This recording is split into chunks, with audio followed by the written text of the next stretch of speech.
So this video is, I mean, you've seen it in the title, so it's not going to come as a surprise, but for those who don't really pay attention to that, here it is. We are going to be doing a blade swap / zero gapping. And before you ask me a bunch of questions how each machine, just know that this is almost 99% of the way you do it for every single machine. Especially if it's a Wahl brand or knockoff, but using Wahl clippers. That's just how you do it. It's very simple, and you'll see. So hopefully you enjoy it. If this helped you, make sure you leave a like. If you're coming across my channel for the first time, hit that subscribe button. Make sure you turn on that bell notification, and let's get to this video. Alright, so what I'm going to do right now is change out the blade because, like I said, this blade, yes, you can cut with it, and if you're not a working professional, you can definitely get by using this blade. But for me, I have a blade that I'm going to put on because I just didn't like the way it felt when I was cutting with it. So we're going to just get right into that right now. Alright, here we go. So you're going to need a screwdriver. You're going to need to remove those two top screws.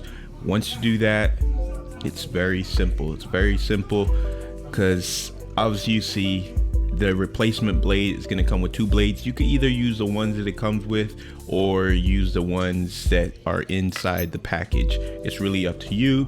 So what I'm doing now is removing the cutting blade. If anyone doesn't know, that smaller blade is considered the cutting blade. So I'm just going to replace that with my new Wahl cutting blade, and now I'm gonna put the top blade on top of that. And you could see me reaching to put these on. I ended up deciding, you know what, screw it, I'm gonna use the screws that came with the machine. Not that those don't fit, because they actually do, but I just felt like, you know what, at the end of the day, I'm just gonna rather keep these in there than change them out. And there, I just dropped my screw, but let's move forward. And we're gonna stick these two actual screws in there.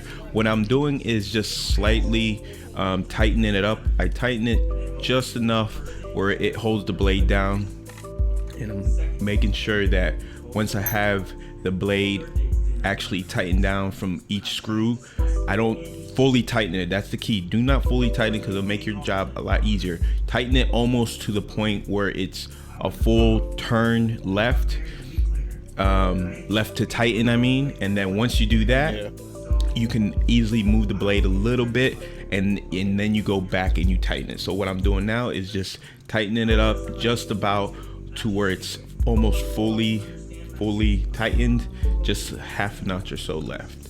As you see, I went a little too tight there, so I'm pulling it back. And then at this point, now I'll be able to move that blade just enough where I can actually zero gap it. This is how we zero gap guards. I know it can seem complicated, but it's really, as you see, it's really simple. I like to eyeball it. Now you see my two fingers, my two index fingers, I'm kind of pushing the blade in. So what I like to do is I like to grab the blade, push it in, because that's what's gonna zero gap it. Just tightening it up, it's not gonna zero gap. You have to push that blade kind of forward, and then tighten it up. Do one at a time, and then you will be done. And as you see, at this point, I'm pretty happy with where I'm at in the process. And really, guys, that's how simple it is. It's not very hard. You can easily do it. And if the blade is crooked in any way, you kind of make your little adjustments. I'm not going to show you the whole process because it's really self-explanatory. As you see, it's very simple. This is how you change a blade. This is how you zero gap it. And at the same time, you should be able to do this with no problem. One tool needed, and that is it. So hopefully this helps you out. Again, this is how clean it looks. So if I wanted to zero gap it, I just did. This is how I also was able to replace the blade. And for my taste, I'm not a huge fan of 100% being flush. I know that's maybe some people might not consider that 100% zero gap. I like to leave a little room just so, you know, if the blade does shift a little bit left to right, you know, I do not cut anyone. You can also sand it down if you wanted to. I never find that I have to do that when I zero gap. This machine even tells you you can. Like I say, I really don't think you have to. So this is the whole process, guys. Hopefully you like this video. Let me know in the comments down below. And yeah. So if you guys like that video, make sure you leave a thumbs up. Smash that thumbs up for me. Let's get this channel really growing. Again, if this helped you in any way, make sure you hit that like button. Subscribe if you haven't already. Like I said, if you're new to my channel, make sure you subscribe, hit that bell notification. I'll see you in the next video. We got plenty more coming your way, so stay tuned. See ya.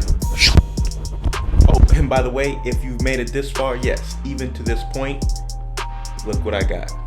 So yes, unboxing video coming very soon, full review not too long after. You know my drill. Now get out of here.